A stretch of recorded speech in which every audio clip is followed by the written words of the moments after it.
Hello students, आज हम start करेंगे एक्सरसाइज 14.1 के क्वेश्चंस एंड उसके एग्जांपल्स। ठीक है ना। तो एग्जांपल्स स्टार्ट करेंगे पहले। उससे पहले हमने पिछले लेक्चर में direction cosines and direction ratios of line की हमने बात की थी। ठीक है ना। डायरेक्शन कोसाइंस के किसी भी लाइन के डायरेक्शन कोसाइंस होते हैं, दो सेट होते हैं। एक तो होता है एल एम एन और दूसरा होता है -L, -M और -N। ठीक है ना। उसके बाद हमने डायरेक्शन रेशियोज की बात की जो ABC के रूप में होते हैं, जो समानुपाती होते हैं किसके, डायरेक्शन कोसाइंस के। उसके बाद हमने उनके रिलेशन के बारे में बात की। उनका रिलेशन क्या आया था, L² + M² + N² = 1। ठीक है ना। उसके बाद हमने कुछ कंडीशंस थी उसके बारे में बात की।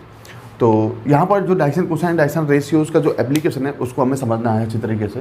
तो स्टार्ट करते हैं एग्जांपल नंबर 1 से। कह रहा है a line makes angle of 30 degree and 60 degree with positive direction of x and y axis respectively. ठीक है ना। फिर कह रहा find the angle through which this line makes with positive direction of z axis.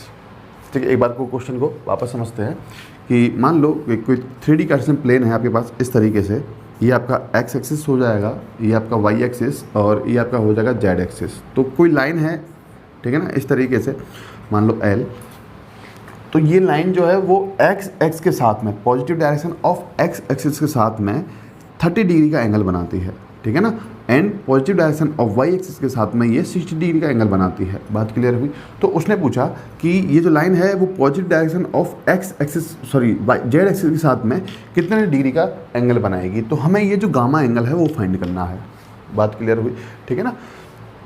इस line ने x axis के साथ में 30 डिग्री का एंगल बनाया, वाई एक्सिस के साथ में 60 डिग्री का एंगल बनाया, और उसने पूछा हमसे क्या कि ये जो लाइन है वो जेड एक्सिस के साथ में कितने डिग्री का एंगल बनाएगी। ठीक है ना। तो वो हमें फाइंड करना है, तो उसे हमने गामा माना। और वैसे भी हमने जब समझा था तो इसको गामा ही लिया था। ठीक है ना। तो सॉल्यूशन में सबसे पहले लिख लेते हैं, let direction cosines of a line L = cos of alpha. ठीक है ना। M = cos of beta and N = cos of gamma. बात क्लियर हुई। ठीक है ना। और आपको पता है यहाँ पर क्लियरली दे रखा है कि अल्फ़ा = 30 डिग्री है, बीटा = 60 डिग्री है, एंड जो गामा है वो आपको फाइंड करना है। ये आपको गिवन है क्वेश्चन में। बात क्लियर हुई। ठीक है ना। हमने रिलेशन की बात की थी, उनके बीच में जो रिलेशन होता है डायरेक्शन कोसाइंस के वो होता है L² + M² + N² = 1। ठीक है ना। तो इसमें आप ये वैल्यूज़ रख दोगे। ठीक है ना। आपको यहाँ से जो L है वो कितना मिल जाएगा, cos 30 डिग्री, और जो बीटा एंगल है वो कितना दे रखा है आपको, 60 डिग्री। तो ये हो जाएगा M cos 60 डिग्री। तो ये हमारे पास गिवन है। हमें फाइंड करना है कि गामा कितना होगा, ये जो गामा एंगल है वो फाइंड करना है। तो L के स्थान पर आप वैल्यू पुट कर दोगे cos 30 डिग्री, तो क्या आ जाएगा, cos 30 डिग्री का होल स्क्वायर प्लस ऐसे ही M के स्थान पर क्या रखेंगे, cos 60 डिग्री का whole square plus cos gamma whole square. ठीक है ना, = 1।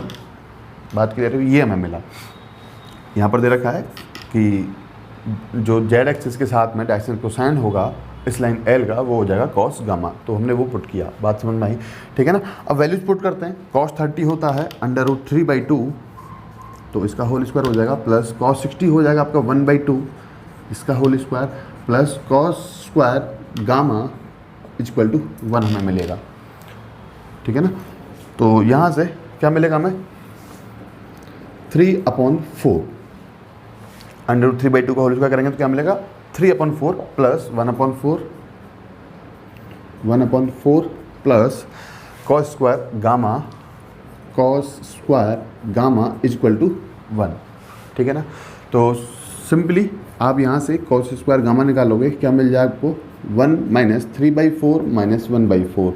तो cos स्क्वायर गामा = 4, आप एलसीएम ले लोगे, यहाँ आ जाएगा 4 - 3 - 1। ठीक है ना। तो कितना मिल गया आपको, 4 - 4/4, it means cos square gamma = 0 आपको मिला। बात क्लियर हुई। तो यहाँ से आपको मिल जाएगा cos गामा = 0। बात क्लियर हुई। ठीक है ना।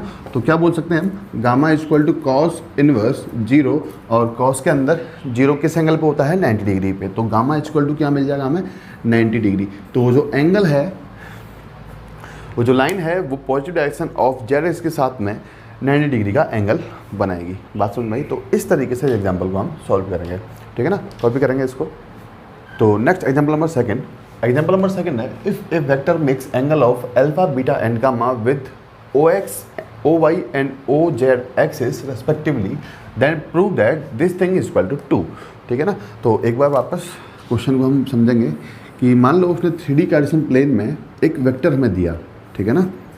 ये आपका एक्स एक्सिस, ये आपका वाई एक्सिस एंड ये जेड एक्सिस। तो कुछ इस तरीके से उसने एक वेक्टर हमें दिया, ठीक है ना।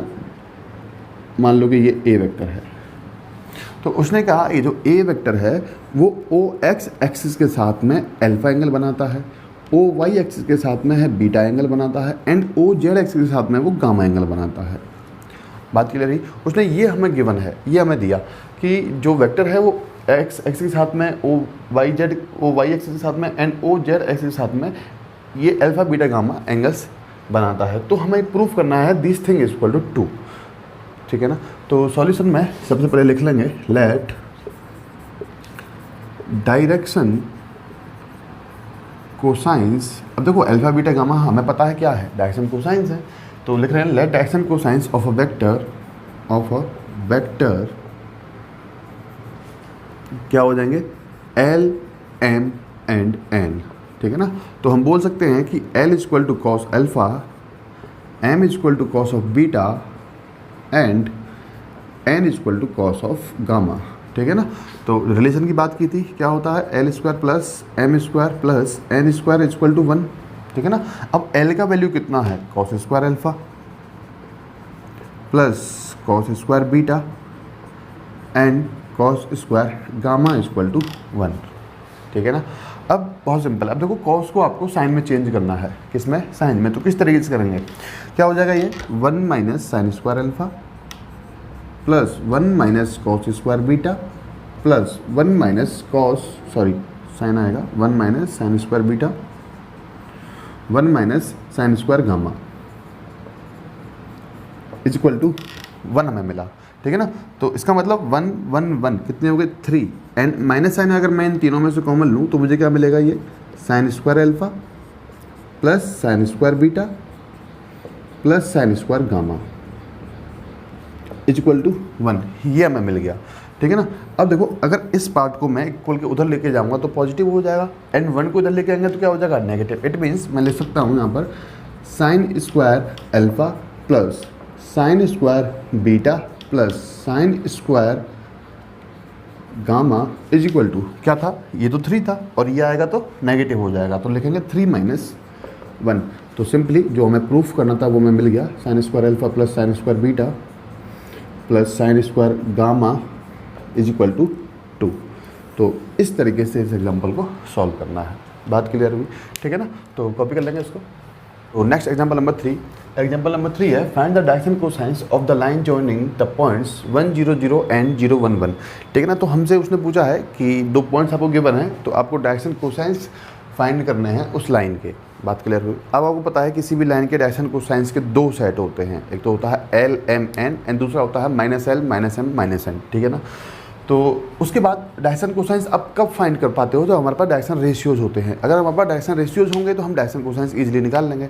तो सबसे पहले हम फाइंड करेंगे इसमें डायरेक्शन रेशियोज क्या होंगे उस लाइन के, ठीक है ना। तो सॉल्यूशन में सबसे पहले लिख रहे हैं let point A1 0 0 and point B 0 1 1, ठीक है ना। तो क्या हम यहाँ से ए बी वेक्टर निकाल सकते हैं, यस निकाल सकते हैं। क्या हो जाएगा, position vector of point B minus position vector of point A, ठीक है ना। थोड़ा सा हम ईजी करना चाह रहे हैं इसको कि आपके अच्छे से समझ में आए। तो हम ए बी वेक्टर ले रहे हैं, उस लाइन पर एक वेक्टर हम ले रहे हैं ए बी वेक्टर जिसका position vector of point b हो जाएगा ये और position vector of point a. तो position vector of point b कितना, 0 i cap plus J cap plus k cap minus position vector point a i cap plus 0 j cap plus 0 k cap, इस तरीके से हमने लिखा, ठीक है ना। ये तो ए बी वेक्टर हमें यहाँ से कितना मिल जाएगा, अब देखो 0 माइनस आई कैप है ना, 0 माइनस आई कैप, तो मीन्स माइनस आई कैप, जे कैप माइनस जीरो, इधर जीरो है ध्यान देना, जीरो लिखा है हमने, है ना, जे कैप माइनस जीरो प्लस का जे कैप, उसी तरीके से के कैप माइनस जीरो प्लस का के कैप हमें मिलेगा। तो जो ए बी वेक्टर था वो हमारे पास आ गया माइनस आई कैप प्लस जे कैप प्लस के कैप, इस तरीके से, ठीक है ना। और आपको हमने कहा था कि किसी भी वेक्टर में जो स्केलर कंपोनेंट्स होते हैं या अदिश घटक होते हैं वही क्या होते हैं, डायरेक्शन रेशियोज होते हैं। तो मैं लिख सकता हूँ यहाँ पर direction ratios of A B vector is equal to, हम डायरेक्शन रेशियो लिख रहे हैं, और डायरेक्शन रेशियोज क्या हो जाएंगे इस बी वेक्टर के, जो इसके स्केलर कंपोनेंट हैं या अदिश घटक हैं, ठीक है ना। तो ए इक्वल टू हमें कितना मिलेगा, -1 अदिश घटक, कॉमा बी इक्वल टू मिलेगा 1 एंड सी इक्वल टू मिल जाएगा 1। तो ए बी सी जो direction ratios of A B vector के थे वो हमारे पास आ गए, a equal to -1, b equal to 1 and c equal to 1। बात क्लियर हुई, ठीक है ना। अब बहुत सिंपल है हमें डायरेक्शन कोसाइंस निकालना। तो डायरेक्शन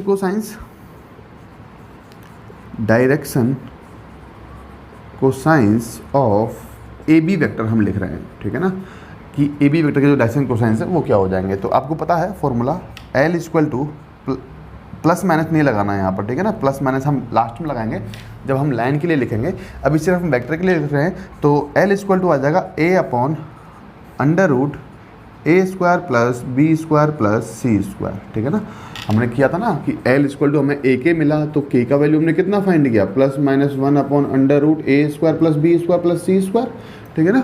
तो ये तो था कि किसके लिए, किसी लाइन के लिए, लेकिन किसी उसके लिए क्या हो जाएगा, वेक्टर के लिए कोई एक वैल्यू ले लो, या तो पॉजिटिव ले लो या आप नेगेटिव ले लो। बात क्लियर हुई। तो के का वैल्यू हमने सिंपली उठा के यहाँ रखा, तो एल का वैल्यू हमें मिल गया a upon under root A square plus B square plus C square, ठीक है ना। तो एल फाइंड करेंगे इस तरीके से हम एम निकालेंगे और एन भी निकालेंगे। तो एल क्या हो जाएगा, ए कितना है -1 upon A square means 1, B square means 1 and C square means 1। इसका मतलब हमें जो एल है वो हमें मिल जाएगा -1 अपॉन अंडर रूट 3। तो एल तो हमारे पास आ गया, ठीक है ना।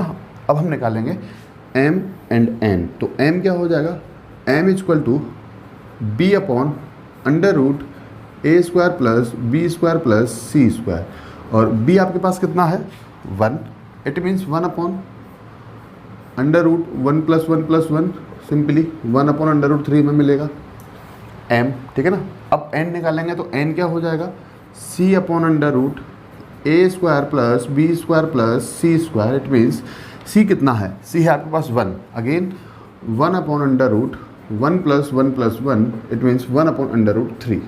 तो ये हमारे पास डायरेक्शन कोसाइंस आ गए ए बी वेक्टर के। अब हम लिखेंगे direction cosines of a line, ठीक है ना। क्या लिख रहे हैं, so direction cosines of given line.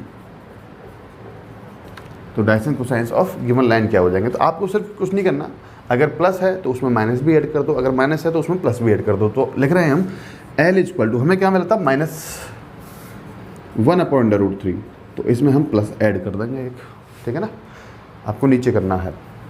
फिर एम के लिए क्या हो जाएगा 1 अपॉन अंडर रूट 3, तो देखो प्लस तो है पहले से ही, माइनस और लगा देंगे इसमें, ठीक है ना। 2 सेट बनते हैं, एक पॉजिटिव सेट एक नेगेटिव सेट, तो इस तरीके से हमने लिखा। एंड एन इक्वल टू मिल जाएगा आपको 1 अपॉन अंडर रूट 3, प्लस पहले से ही है, माइनस आप लगा दो। तो इस तरीके से हमें किसी लाइन के जो डायरेक्शन कोसाइंस है वो हमें निकाल लिए। बात क्लियर हुई, ठीक है ना। तो इस तरीके से एग्जाम्पल को सॉल्व करना है। अच्छा, कॉपी आप करना उससे पहले देखो मैं आपको बता दूं कि हमें इतना प्रोसेस जो है वो नहीं करना पड़ता, इतना जो है वो हमें नहीं करना होता अगर हम डायरेक्टली इसको निकाल लेते। किसी भी लाइन के या फिर 2 पॉइंट्स के बीच में अगर कोई लाइन पास हो रही है तो उसके डायरेक्शन कोसाइंस हमने लिखना सीखा था लास्ट लेक्चर में ना, पिछले लेक्चर में। कैसे था वो, हमें लिखा था डायरेक्शन कोसाइंस या फिर डायरेक्शन रेशियो लिखे थे हमने, डायरेक्शन रेशियोज ऑफ लाइन। क्या लिखा था हमने, x2 - x1 comma y2 - y1 comma z2 - z1 and simply x2 x1 क्या हो जाएंगे। देखो अगर मैं यहाँ बोलूँ कि जो बी पॉइंट है वो हो जाएगा x2 y2 एंड z2, और जो ए पॉइंट है वो हो जाएगा x1 y1 Z1 इस तरीके से। तो मुझे क्या करना था x2 माइनस x1, तो x2 माइनस x1 का मीन्स क्या होगा -1, ठीक है ना, कॉमा y2 माइनस y1 क्या हो जाएगा y2 माइनस y1, तो 1 मिलेगा। क्या मिला हमें, ये तो मिल गया हमें -1, ये मिल गया हमें 1, एंड Z2 माइनस Z1 कितना मिला अगेन 1 माइनस 0 1। तो जो डायरेक्शन रेशियोज थे उस लाइन के वो हमारे पास आ गए -1 1 एंड 1, और यही हमारे पास आ रहे थे। यहाँ पर भी A आ रहा था -1, B आ रहा था 1 एंड C आ रहा था 1। तो आप इतना प्रोसेस ना करके सिंपली इतना भी कर सकते थे अगर आपको ये याद है तो, ठीक है ना। अगर नहीं कर पाते हैं तो इस तरीके से उसको और थोड़ा सा सिंपल बनाते हुए हम इसको करेंगे। बात क्लियर हुई, ठीक है ना। तो कॉपी कर लेंगे इसको अब। तो next example number 4, example number 4 है so that the points A, B and C are collinear, ठीक है ना। तो 3 पॉइंट्स हमें गिवन है, तो हमें प्रूफ करना है या उसको सिद्ध करना है कि ये तीनों पॉइंट्स हैं वो क्या हैं, कोलिनियर हैं या समरेख हैं। बात समझ भाई। तो मान लो कि ये आपका पॉइंट A है और ये आपका पॉइंट B है और ये आपका पॉइंट C है, ठीक है ना। तो हमें ये शो करना है कि ये तीनों पॉइंट्स क्या हैं, कोलिनियर या एक ही लाइन में हैं या समरेख हैं। बात क्लियर हुई, ठीक है ना। तो क्या करेंगे हमने क्या पढ़ा था कंडीशन ऑफ कोलिनियरिटी या पैरेललिज्म में, कि जो उनके डायरेक्शन रेशियोज होते हैं वो क्या होते हैं, समानुपाती। A1/A2 B1/B2 is equal to C1/C2, ठीक है ना। A1 B1 C1 किसी वेक्टर के डायरेक्शन रेशियोज हैं एंड A2 B2 C2 किसी दूसरे वेक्टर के डायरेक्शन रेशियोज हैं। बात क्लियर हुई। तो अगर मैं यहाँ प्रूफ करूँ कि AB वेक्टर और BC वेक्टर के डायरेक्शन रेशियोज जो हैं वो इस तरीके से क्या है, प्रोपोर्शनल है एक दूसरे के, तो हम कह सकते हैं कि हाँ ये तीनों पॉइंट्स क्या हैं, एक ही लाइन में हैं या समरेख हैं या कोलिनियर हैं। बात क्लियर हुई, ठीक है ना। तो सॉल्यूशन में पहले आप लिख लोगे given points A 2, 3, 4, B -1, -2, -3 and C -4, 1 and 10, ठीक है ना। आपने क्या किया, A B C in points के आपने क्या लिख लिए, कोऑर्डिनेट्स लिख लिए हैं, ठीक है ना। फिर आप निकाल रहे हो इसमें AB वेक्टर, आपको चेक करना है कि वो जो उनके डायरेक्शन रेशियोज हैं वो प्रोपोर्शनल हैं या नहीं। तो सबसे पहले हम फाइंड कर रहे हैं AB वेक्टर। तो AB वेक्टर क्या हो जाएगा, position vector of point B minus position vector of point A, ठीक है ना। आप डायरेक्ट लाइन के भी डायरेक्शन रेशियोज निकाल सकते हो, ठीक है ना, या फिर आप, हम थोड़ा सा इजी करते हुए चल रहे हैं इसको, आप लाइन के भी डायरेक्ट जो डायरेक्शन रेशियोज हैं वो भी फाइंड कर सकते हैं दोनों लाइन के। आप AB लाइन के एंड BC लाइन के जो डायरेक्शन रेशियोज हैं उनको निकाल लोगे, ठीक है ना। फिर उनको देखोगे कि क्या वो प्रोपोर्शनल है या नहीं। अगर वो प्रोपोर्शनल मिलते हैं तो आप बोल दोगे कि ये तीनों पॉइंट्स क्या हैं, कोलिनियर हैं। या फिर इस तरीके से भी आप कर सकते हो जैसे हम कर रहे हैं। पहले आप वेक्टर के, कोई वेक्टर हैं, 2 vector AB vector and BC vector, उनको फाइंड करो, उनके जो डायरेक्शन रेशियोज हमें मिलेंगे उनको हम प्रोपोर्शनल रख कर देखते हैं कि क्या वो प्रोपोर्शनल है या नहीं, ठीक है ना। तो आप चाहो वैसे कर सकते हो, हम इस तरीके से कर रहे हैं।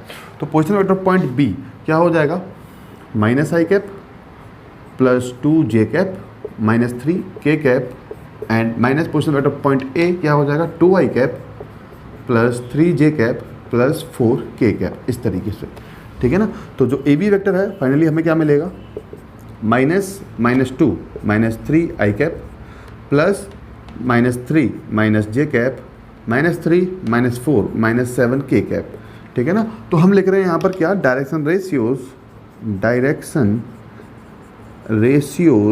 ऑफ AB वेक्टर, ठीक है ना, direction ratios of AB vector.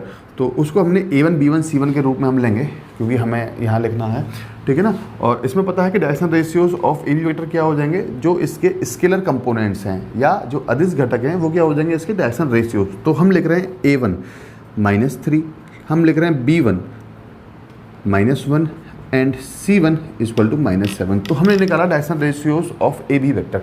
अब देखो AB वेक्टर के तो हमने निकाल लिए, अब हमें निकालना है BC वेक्टर के, ठीक है ना, क्या, डायरेक्शन रेशियोज। तो सबसे पहले BC वेक्टर फाइंड करेंगे। BC वेक्टर इक्वल टू क्या हो जाएगा, position vector of point C minus position vector of point B, ठीक है ना।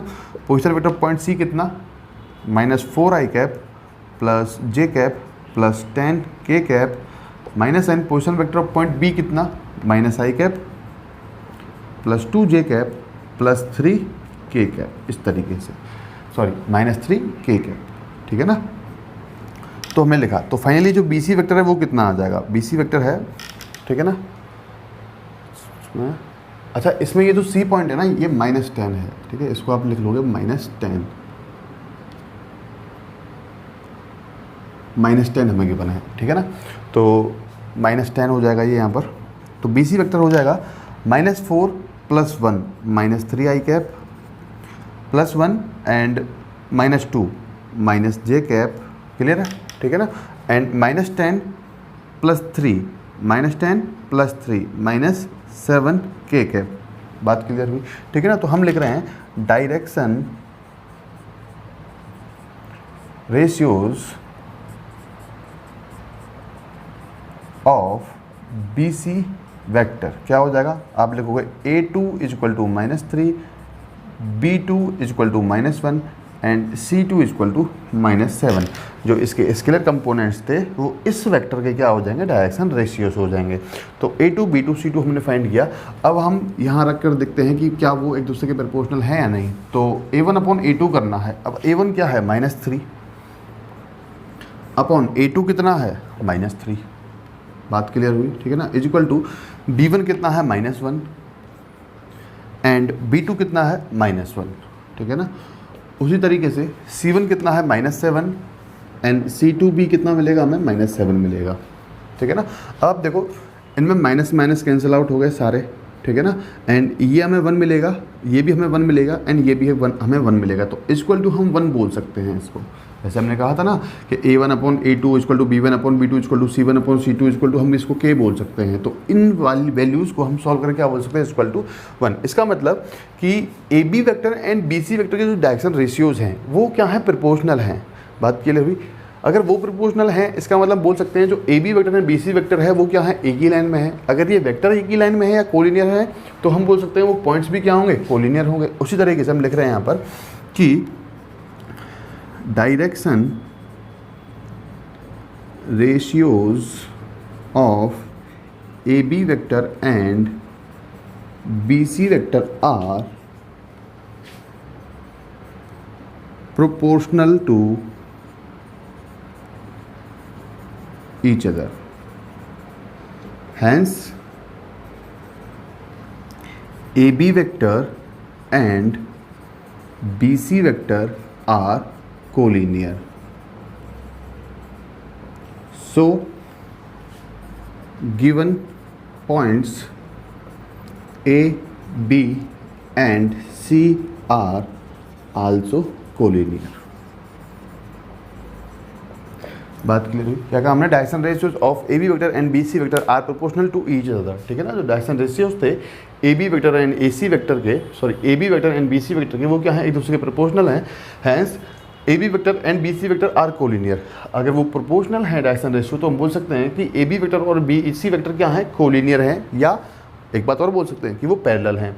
So given points ABC, given points जो ABC हैं वो भी क्या होंगे, कोलिनियर होंगे, बात क्लियर हुई, ठीक है ना। तो इस तरीके से आप इस एग्जाम्पल को सॉल्व करोगे, ठीक है ना। तो कॉपी करेंगे इसको। Next example number 5।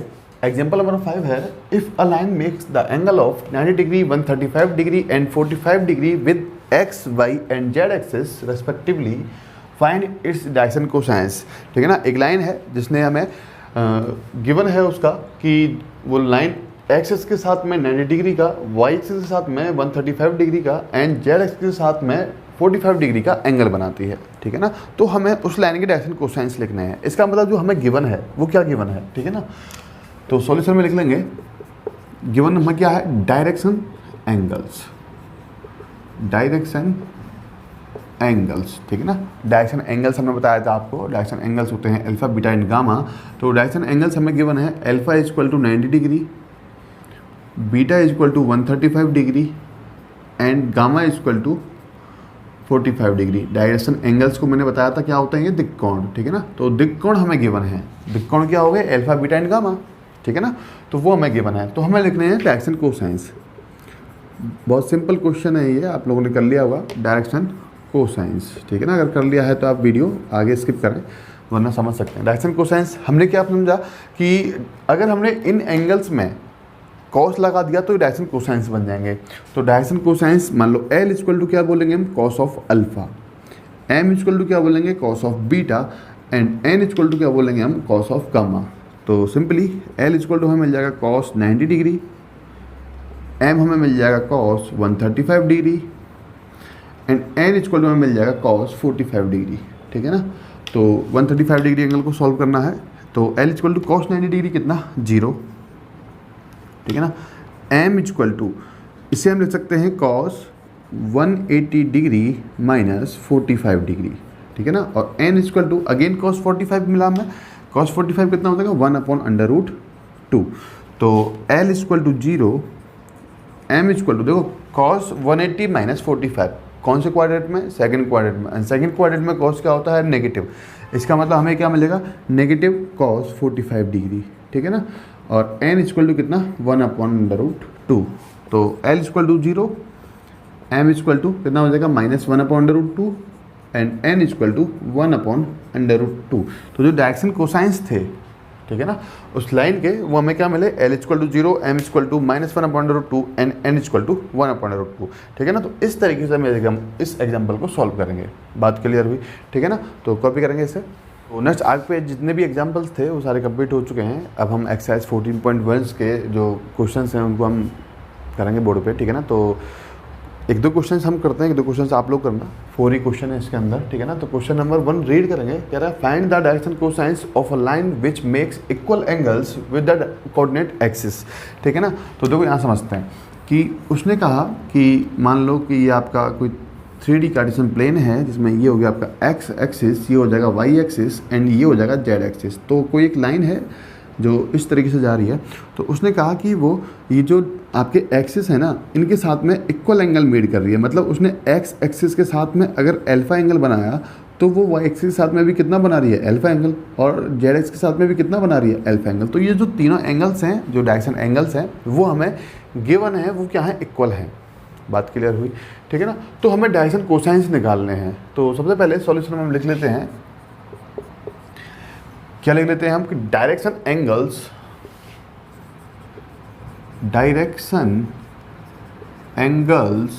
Are equal. ठीक है ना, अगर डायरेक्शन एंगल्स इक्वल हैं तो डायरेक्शन कोसाइंस भी क्या हो जाएंगे बेटा इक्वल हो जाएंगे। ठीक है ना, हम बोल सकते हैं कि l equal to m equal to n। अगर l कॉस अल्फा है तो m भी क्या होगा कॉस अल्फा होगा और n भी क्या होगा कॉस अल्फा होगा। तो हमें वो डायरेक्शन कोसाइंस निकालने हैं कि l m n का जो वैल्यू है वो कितना होगा। बात क्लियर हुई? तो आपने रिलेशन पढ़ा है l square plus m square plus n square equal to 1 होता है। ठीक है ना, तो l का वैल्यू क्या है कॉस स्क्वायर अल्फा, m का वैल्यू भी क्या मिलेगा हमें कॉस स्क्वायर अल्फा, और n का वैल्यू भी क्या मिलेगा हमें cos square alpha equal to 1। इस तरीके से बात क्लियर हुई? ये हो जाएंगे 3 cos square alpha equal to 1। It means cos square alpha is equal to 1/3 मिलेगा। या हम बोलें कि जो कॉस अल्फा है वो हमें प्लस माइनस 1/√3 मिलेगा। बात क्लियर हुई?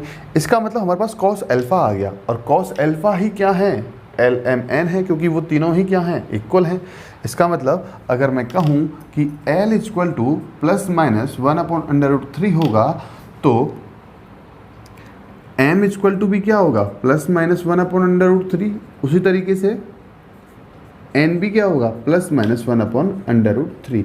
तो जो डायरेक्शन कोसाइंस थे उस लाइन l के वो हमने फाइंड किए l m n। ठीक है ना, तो इस तरीके से इस क्वेश्चन को सॉल्व करना है। कॉपी करेंगे इसको। तो next question number second, question number second है find the direction cosines of the line joining 2 points 4, 2, 3 and 4, 5, 7। ठीक है ना, तो ये क्वेश्चन आप लोग कर सकते हैं क्योंकि हमने एग्जाम्पल में कर लिया है सही क्वेश्चन, सिमिलर क्वेश्चन। ठीक है ना, उसमें हमने वेक्टर्स निकाले थे, उसके बाद में हमने डायरेक्शन कोसाइंस निकाले थे, लेकिन यहाँ पर हम बिना वेक्टर के ही डायरेक्शन कोसाइंस निकालेंगे, इसलिए मैंने इस क्वेश्चन को लिया। ठीक है ना, तो सॉल्यूशन में लिख लेते हैं गिवन पॉइंट्स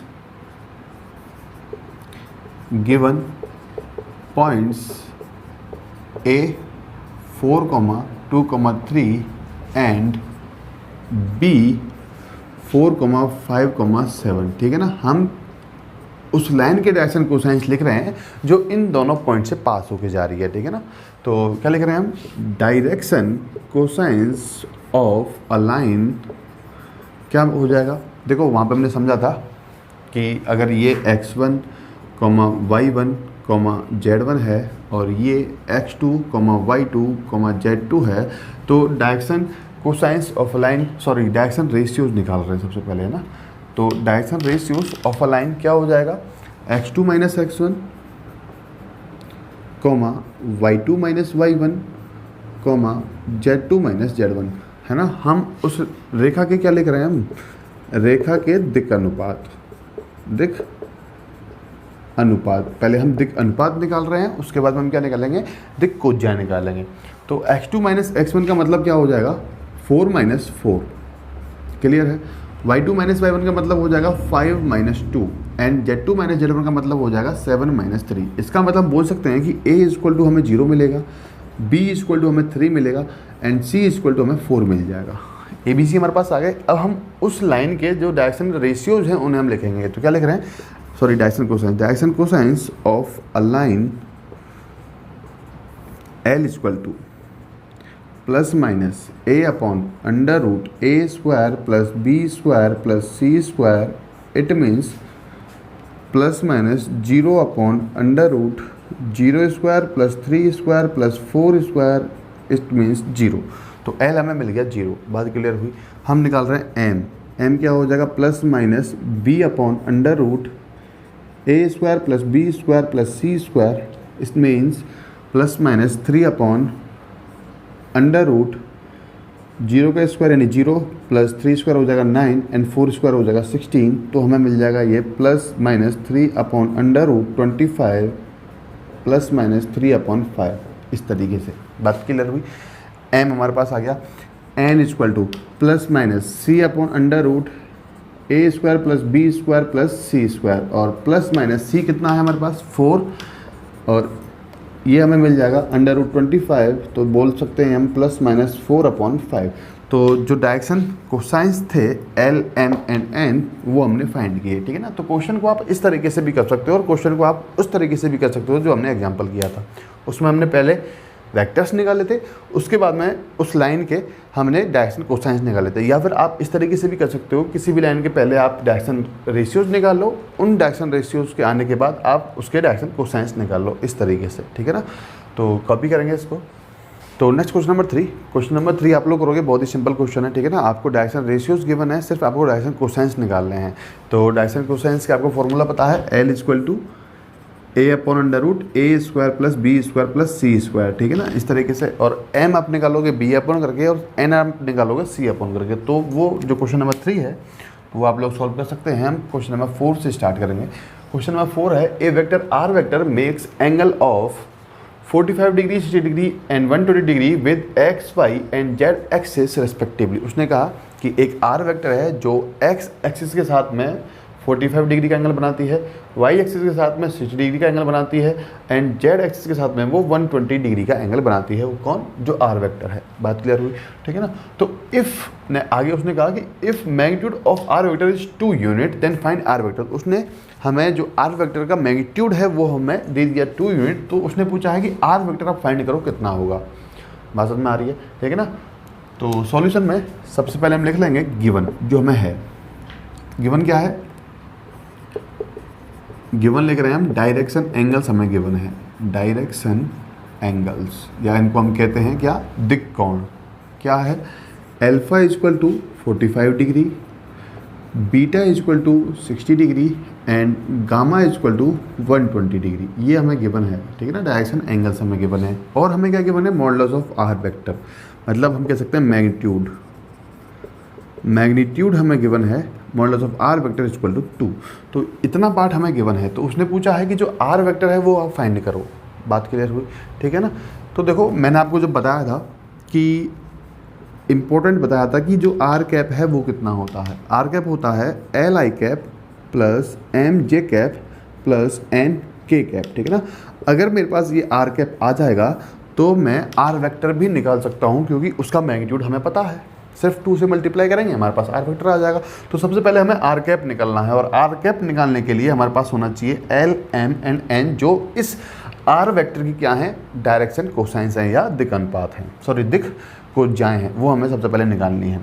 तो एल निकालते हैं, एल क्या हो जाएगा, कॉस ऑफ अल्फ़ा, और अल्फ़ा हमें गिवन है कॉस कितना है अल्फ़ा 45 डिग्री, m निकालेंगे कॉस ऑफ बीटा कितना हो जाएगा कॉस 60 डिग्री, बात क्लियर हुई। n हम निकाल लेंगे कॉस ऑफ गामा, यानी कॉस गामा कितना है अपने पास 120 डिग्री। तो इतना पार्ट हमें गिवन है तो निकाल लेते हैं। ये कितना हो जाएगा 1/√2, ठीक है ना। Simply cos 60 degree, cos 60 degree कितना हो जाता है 1/2, ठीक है ना। एंड कॉस 120 डिग्री, इसे हमें सॉल्व करना है तो इसे मैं ले सकता हूँ कॉस 180 माइनस 60 डिग्री, ठीक है ना। और 180 माइनस 60 डिग्री कहाँ पर, सेकंड क्वाड्रेंट में। सेकंड क्वाड्रेंट में कॉस क्या हो जाएगा नेगेटिव, इसका मतलब मैं बोल सकता हूँ इसको नेगेटिव कॉस 60 डिग्री, तो ये हमें मिलेगा -1/2। बात क्लियर हुई। तो जो एल एम एन एन है डायरेक्शन कोसाइंस हैं उस आर वेक्टर के, वो हमने निकाले, ठीक है ना। तो आर कैप अब हम लिख सकते हैं, तो यहाँ लिख रहे हैं हम आर कैप। तो आर कैप क्या हो जाएगा एल आई कैप, एल कितना है 1/√2, तो लिखेंगे 1/√2 आई कैप प्लस 1/2 जे cap plus N K cap, और एन कितना है -2, -1/2, तो -1/2 के कैप। तो जो आर कैप था वो हमने लिखा, बात क्लियर हुई। अब हमें आर वेक्टर लिखना है, तो आर वेक्टर क्या हो जाएगा, ठीक है। देखो आर कैप क्या होता है, आर कैप होता है R vector upon modulus of R vector, ये होता है ना। तो हम निकाल रहे हैं आर वेक्टर, क्या हो जाएगा modulus of R vector into R cap. Clear हुई बात। आर वेक्टर कितना हो गया modulus of R vector into R cap. तो आर वेक्टर कितना हो जाएगा, मॉडुलस ऑफ आर वेक्टर हमें गिवन है कितना है 2 इनटू आर कैप क्या हो गया 1/√2 आई कैप प्लस 1/2 जे कैप माइनस 1/2 के कैप, और सिंपली अब 2 का मल्टीप्लाई कर दो इसमें, तो आर वेक्टर हमें फाइनली क्या मिल जाएगा √2 I cap plus J cap minus K cap. तो जो आर वेक्टर है जिसका यूनिट 2 है वो हमने निकाला, R vector equal to √2 I cap plus J cap minus K cap, इस तरीके से, ठीक है ना। तो यहीं पर आपकी जो एक्सरसाइज 40.1 है वो कंप्लीट हो जाती है। इसके बाद हम पढ़ेंगे नेक्स्ट लेक्चर में, ठीक है ना। तब तक के लिए थैंक यू।